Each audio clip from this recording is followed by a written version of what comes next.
2 minutes past top of the hour East African time. 2 minutes past 4 p.m. top of the hour East African time. A very good afternoon to you. This is TV47 News. You're right in time for information on all that's happening in the country, across our borders and beyond. Remember, you can interact with us across our social media platforms at TV47 News on X, TV47KE on Twitter and TikTok, as well as TV47 Kenya on Facebook. For the next 30 minutes, stay with us so as you get to understand what is happening in the country, in all the 47 counties of the Republic of Kenya and across the borders. But first, the highlights.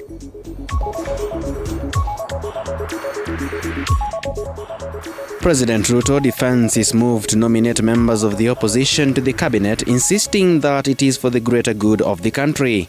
Ndio sababu mimi juzi nimeunda serikali ya kuunganisha Wakenya. Nikasema Wakenya wote waungane ndani ya serikali ya taifa letu la Kenya. A section of the clergy faults President Ruto over his cabinet picks, stating that it beats the very purpose the cabinet was dissolved. Au kuhusisha kanisa, au kuhusisha Gen Z, na au kuhusisha other sectors. Hiyo ni kumaanisha ya kwamba hiyo uteuzi haikuwa ya huru na ya haki. And families of those arrested during protests on Thursday call out the police for harassment and unfair treatment as they seek for justice. We don't want these killer cops to walk scot-free. They have killed our youth, they have killed our children, and we must take every necessary step. We are streaming live this particular broadcast on YouTube, as well as our online streaming platforms on our website at www.tv47.digital. My name is Samson Jura. Good afternoon. A section of religious leaders from Kitengela, Kajiado County, have expressed their displeasure in the newly appointed cabinet secretaries led by Bishop Boniface Magnet of the Gloria Gospel Center Church. The religious leaders say the appointments were conducted in a biased manner, considering many former CSs were reinstated and opposed to including the youth. The leaders say many youth have been demonstrating due to lack of employment, hence the government needs to address this particular issue. Uteuzi ambayo imefanywa ilikuwa ni maombi yangu. Vijana hatu wangepewa nafasi washiriki, wapate nafasi, si wale wazee tena ndio wanarudishwa watu waliofanya kazi wakaendelea. Mimi naomba hivi, President pata advisor, wale watu ambao watakusaidia. Kama wewe ni rais wetu, wewe ni rais wa kila mtu katika nchi ya Kenya, au kuhusisha kanisa, au kuhusisha Gen Z, na au kuhusisha other sectors. Hiyo ni kumaanisha ya kwamba hiyo uteuzi haikuwa ya huru na ya haki, ungehusisha kila mtu. Ya kwamba yale maandamano sisi hatuyaungi mkono kabisa, na pia katika maandamano yale tuliona watu walikuja kutoka nje, wamefadhiliwa na labda na wanasiasa. Tulisikia ni mwanasiasa fulani wakaja na pikipiki pale town wakaanza vita. Wewe mtumishi wa Mungu President, kama unamfahamu huyo mtu, mbona umenyamaza mpaka leo hajachukuliwa hatua?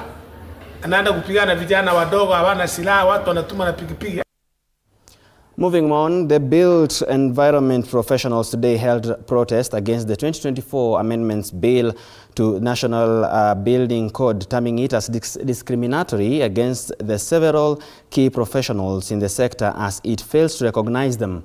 While presenting their petition, they have demanded for the government to recall the National Building Code 2024, as well as unconditional recognition of all professionals in the construction industry in Kenya. At the same time, they have called on the government to get rid of policies that advocate for job creations in the construction sector.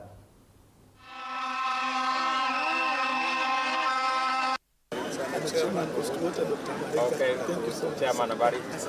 Very good. Poleni, habari yako?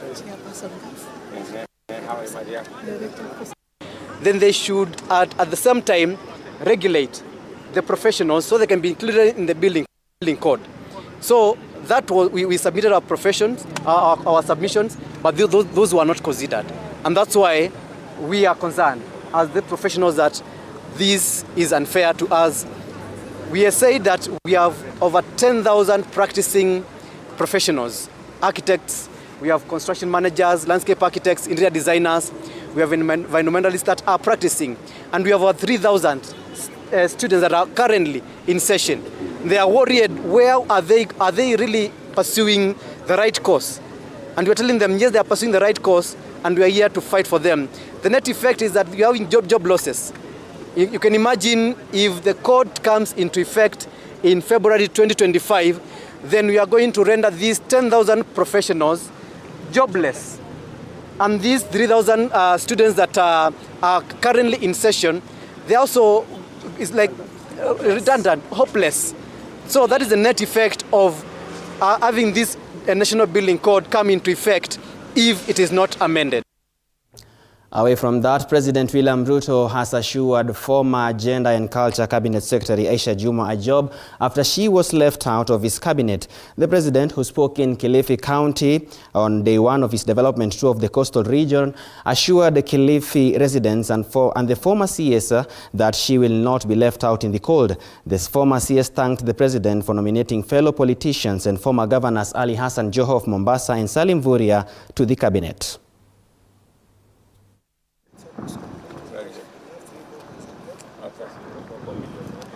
Na mimi nataka nimshukuru huyu dada wangu Aisha Juma. Huyo mama wa nguvu. Aisha Juma yuko wapi leo mama? Mimi naambia watu wa Kilifi. Hebu mnisikize kwa makini. Huyu dada yangu Aisha Juma huyo hapo. Huyo ni dada yangu, na mimi nataka niwahakikishie huyu mama atatembea na mimi sambamba hapa kwa hapa.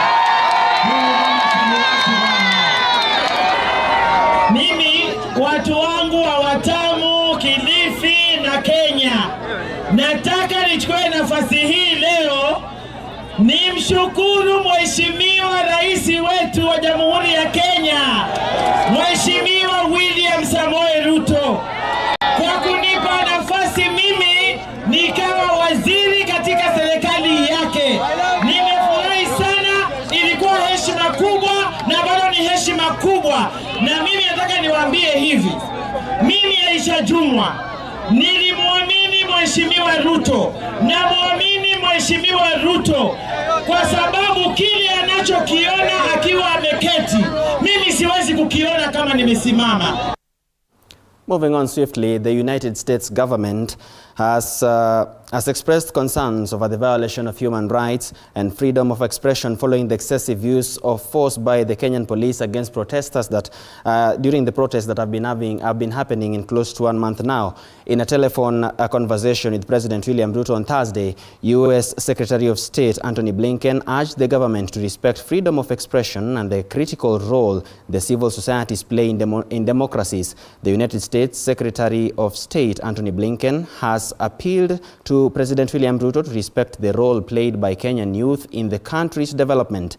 According to a readout of a phone conversation between the two leaders on Thursday, Blinken emphasized the importance of youth exercising their right to express themselves by picketing and demonstrating as stipulated in the law.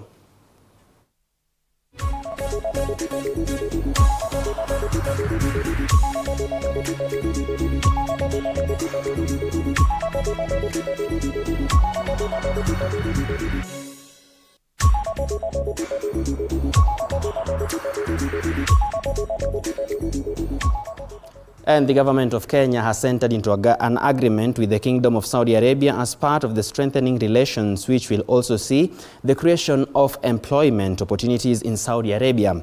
The Ministry of Labor is now requesting for expression of interest from qualified Kenyans for the employment in the Kingdom of Saudi Arabia in largely the medical field as nurses, midwives, and NICU professionals.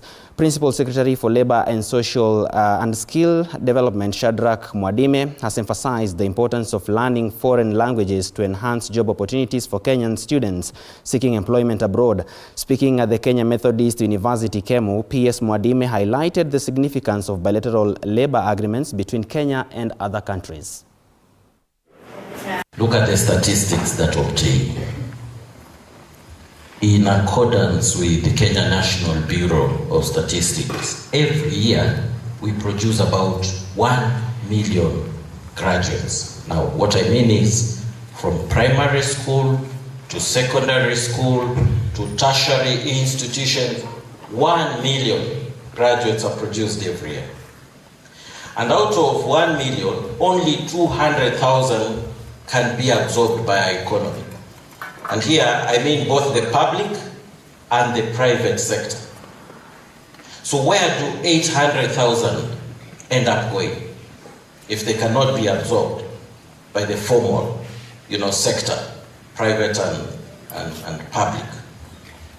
Of course, we have tried as much as we can to give out loans so that they can be self-employed, so that they can assist the economy expand. But what we've not been telling you is that there are many job opportunities opening up abroad. Many, and I mean it. And because you are university students, I can only convince you by giving you the relevant statistics.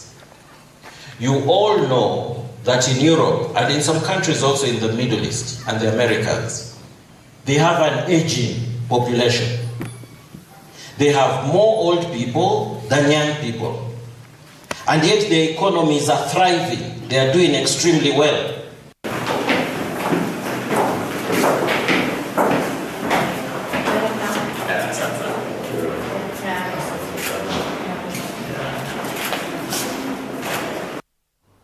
Now, the family of the 21-year-old slain protester Evans Kiratu is calling upon the government and President William Ruto to ensure that justice is served for their slain kin by ensuring their son's killer is held accountable. According to Kiratu's mother, the family has not received any communication from the authorities despite visiting IPOA offices and seeking justice for their slain king. Kiratu, who was hit by a tear gas canister during the anti-finance bill protest, lost his life fighting for his life at the Kenyatta National Hospital. Ile nataka kwa haki ya mtoto wangu wafanye uchunguzi ndio ijulikane mwenye alitenda hicho kitendo, na kama serikali inafuatilia aje ama inajihusisha aje kwa sisi familia ambao tumepoteza watu wetu. Waliua mtoto wangu na ndiye firstborn mwenye nilikuwa na matumaini mingi kwake. We just need justice for my nephew. He's my nephew, because hii kitu yote vile hata nimesikia wakisema sijui mambo ya witnesses, hiyo ni kitu sijui inatokea wapi. We just need justice for Evans. We don't want these killer cops to walk scot-free. They have killed our youth.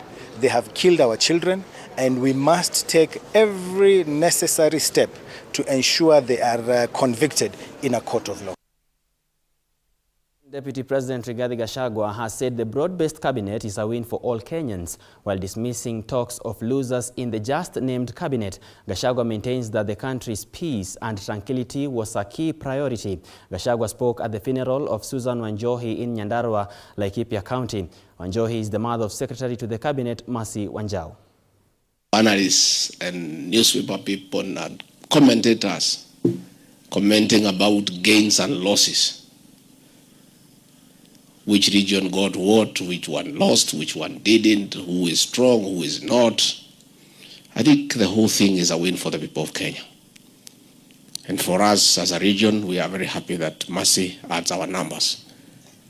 And we are very proud of our performance from a daughter of this region and her commitment to public service and assisting the president in the management of the affairs of this country. Residents of Lokitaung in Turkana County are counting losses following a sustained blackout for more than a month now that has left different operations paralyzed. The residents, while speaking at Lokitaung town, say that Kenya Power Institution is yet to engage them on the cause of the prolonged outage, even as their businesses remain negatively affected. They are now calling for a speedy solution to address their challenges.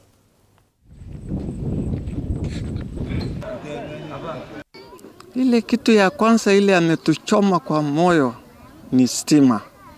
Stima hapa ikiwekwa inakabili mambo ya hospitali, mambo ya shule, mambo ya maji, mambo ya manyumbani. Generator inaharibika kila saa hii.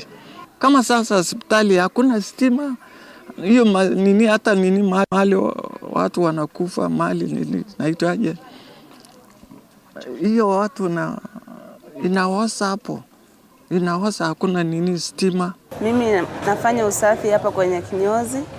Stima imetusumbua sana. Tunakaa tunafanya kazi na mimi nategemea stima ikikuwa au wafanyikazi wafanye kazi ndio mimi at least nipate hiyo pesa, wanipatie pesa naenda kutumia, inafaa nivae, inafaa nikule. Hasa stima ikipotea kuna madhara kubwa sana. My last time kuona TV ilikuwa ni mwezi wa jana. Mimi kuwatch kitu inaitwa TV na nilikuwa na watch TV mostly kwa sababu nilikuwa nafuatilia mambo ya Kenya sasa ambayo inaendelea. Up to this moment hata hatujui sasa Kenya huko inaendelea na Gen Z.